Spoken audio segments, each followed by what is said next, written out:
Sí, cómo no. Muchas gracias.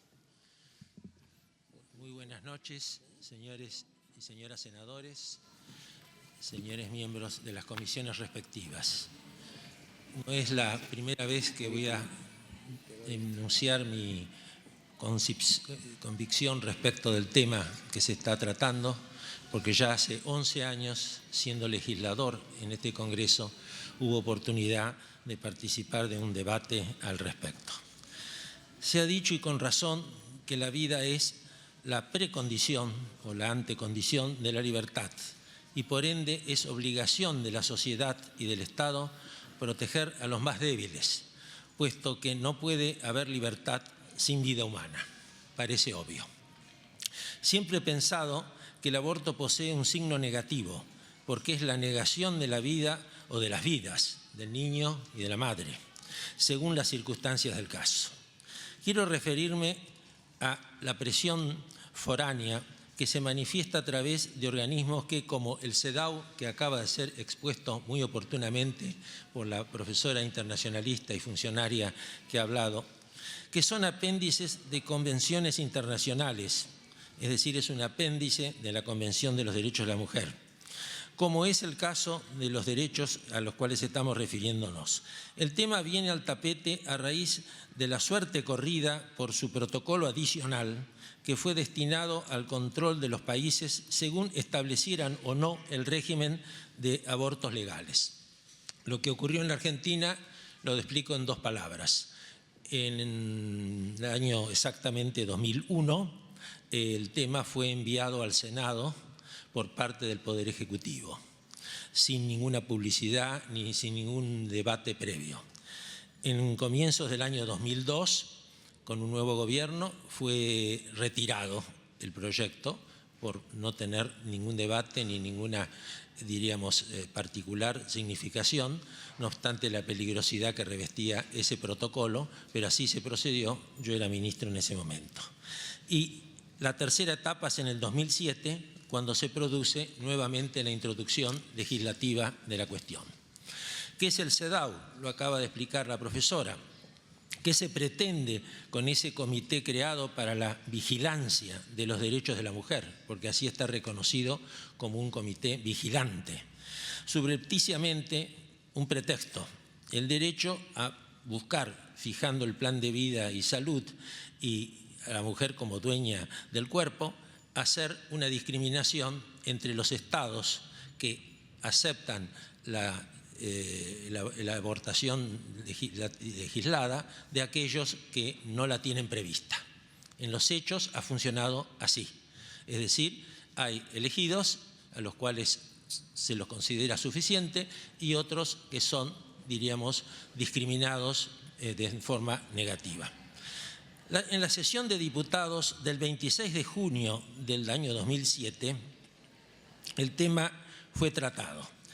Un mes antes, en el mes de mayo, el Procurador General de la Nación dictaminó y la Corte Suprema, entonces vigente, dispuso lo siguiente: el derecho a la vida es el primer derecho natural de la persona humana, reconociéndose que se trata de un derecho presente desde el momento de la concepción.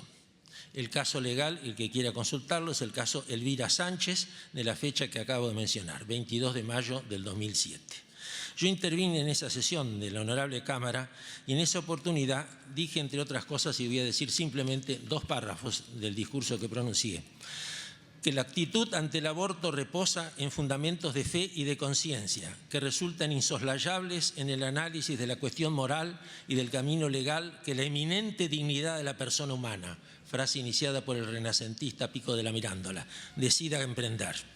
Y señalaba después en otro párrafo que la condena del aborto generalizado es la única postura coherente con la prohibición de la pena de muerte o su abrogación, habida cuenta de que en el aborto se priva de la vida a una persona humana inocente a través de un procedimiento mucho más grave que el mecanismo aplicable en los casos de pena capital, toda vez que con los niños se trataría de eliminarlos de la vida sin que medien requisitos tan fundamentales como el juicio previo, el de derecho de defensa, el dictado de una sentencia apelable, garantías estas que le aseguran a los reos condenados por actos consumados con culpa o dolo y la consiguiente responsabilidad.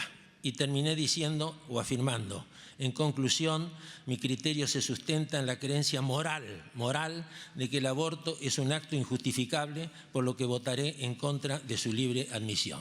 Y así fue en la votación de ese día. Quiero citar únicamente, porque el debate ha sido muy prolongado, son muchas jornadas que se llevan a cabo, pero únicamente la Convención sobre los Derechos del Niño, que como ustedes saben aprobó las Naciones Unidas en 1989. El artículo 6, que ha sido citado, habla de los Estados partes reconocen que todo niño tiene el derecho intrínseco a la vida. La verdad es que de acuerdo al diccionario de la Academia, lo de intrínseco quiere decir fundamentalmente último, porque es esencial. La vida es esencial. Esa es la interpretación de la lengua española. Por la ley 23.849, la aprobación fue con reservas y declaraciones cuando se aprueba la Convención de los Derechos del Niño. Y así en el artículo 2 se dispuso que, cito, debe interpretarse en el sentido que se entiende por niño todo ser humano desde el momento de su concepción. Entonces, si la concepción es la acción y efecto de concebir, ello es, pues, empezar a tener un hijo en su útero. Por lo cual, con el aborto, sea legal o clandestino, hay un ser humano que deja de existir, habida cuenta que es un acto irreversible el aborto y que no se vuelve a reemplazar, es decir, no se vuelve a reabrir. Hay una vida tronchada. Esa es la conclusión fatal. La concepción comienza a partir del implante del embrión en el útero materno. Todo esto está reconocido y verificado hoy en día por la ciencia y por la técnica más moderna. Se habló también de la libertad de conciencia. Se citan pronunciamientos recientes. Viene de lejos. La libertad y la objeción, el derecho de objeción, no es una novedad de cercana jurisprudencia. Cito únicamente un fallo memorable: la libertad de conciencia u objeción de conciencia en el caso Agüero del año 1949 en la Corte Suprema, fallos 214, página 139, que dicha libertad consiste en no ser obligado a un acto prohibido por la propia conciencia, sea que la prohibición obedezca a creencias religiosas o a convicciones morales. Probablemente la redacción correspondió al doctor Tomás Casares, que era en ese momento el miembro de la Corte más especializado en la atención de esos temas. Finalizo, dado el tiempo tan limitado que tenemos en estos casos y que yo comprendo, que caminos que no han sido utilizados podrían haber sido utilizados cuando se decidió comenzar con este tema. La consulta popular está en el artículo 40 de la Constitución, por un artículo incluido en 1994. Tanto que hablamos de la participación y del participacionismo, y sin embargo era una forma de que el pueblo pudiera expresarse. La ley lo reglamenta, ley 25.432 del año 2001, está en vigencia, no se aplica por desgano de la propia voluntad de los que tendrían que movilizarla. El Congreso, a iniciativa de la Cámara de Diputados, que no puede ser vetada, puede poner en opinión esa consulta. El voto afirmativo lo convierte en ley al proyecto de ley. No se ha usado. La segunda alternativa que ofrece la Constitución es que el Congreso o el presidente de la Nación pueden convocar a consulta popular no vinculante, y en ese caso el voto no será obligatorio. Son dos alternativas muy amplias para elegir, con amplias posibilidades democráticas. Y lo segundo que quiero decir es que a través de una reforma constitucional, en la cual debe intervenir el Congreso, artículo 30, y luego el pueblo debe elegir libremente sus representantes a la Convención Constituyente. Bueno, eso hubiera sido importante de hacerlo, y yo creo que va a haber que hacerlo, porque si va a producirse, como probablemente ocurra con motivo de las vías judiciales que se abrirán en su momento, planteos de inconstitucionalidad, es obvio de que el proyecto sancionado en la Cámara Iniciadora está plagado de inconstitucionalidades y además es de una gran cantidad de desprolijidades, como muy bien ha enunciado el doctor Bianchi, académico Bianchi, en su alocución.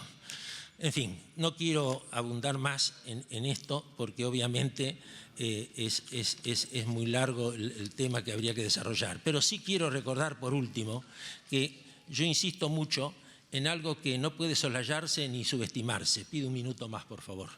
Que es la Constitución vigente contiene una previsión y un mandato al legislador. Ese mandato es el inciso 23 del artículo 75, en el segundo párrafo. El segundo párrafo habla de la protección.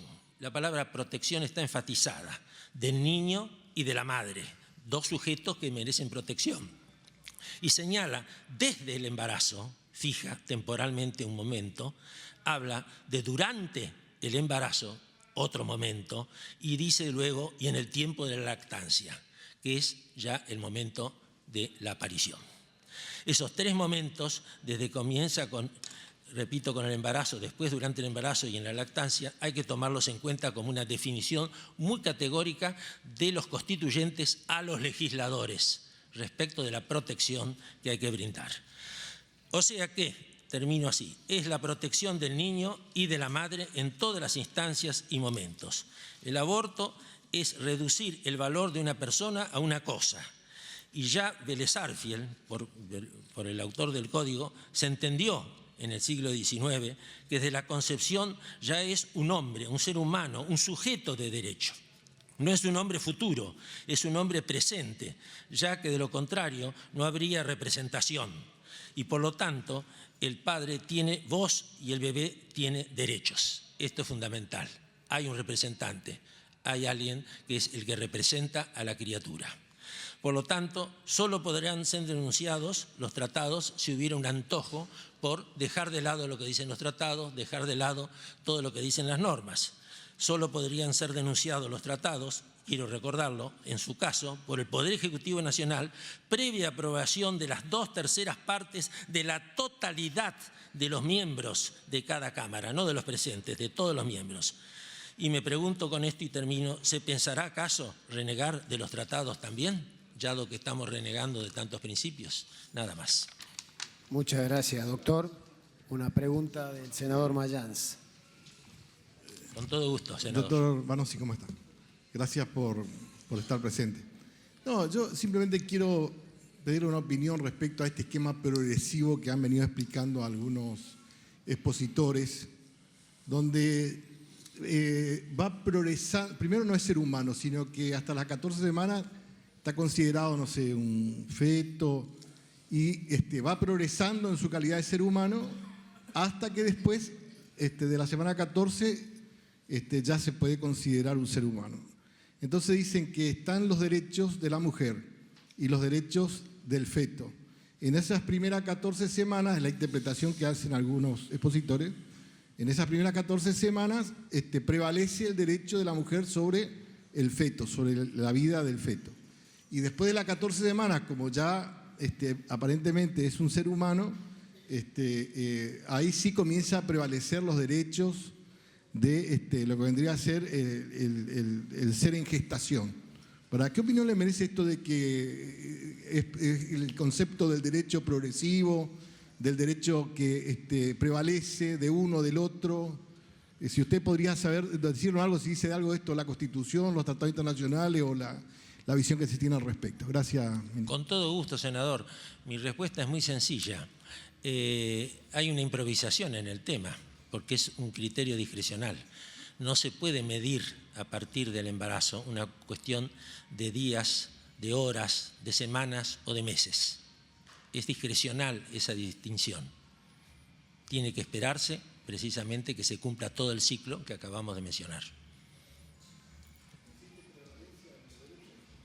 Para mí no, es mi opinión personal, hablo a título personal, no representando a ninguna entidad de la que pertenezco. Bueno, muchísimas gracias. Gracias, doctor Vanossi. Gracias a todos ustedes. Terminadas las exposiciones,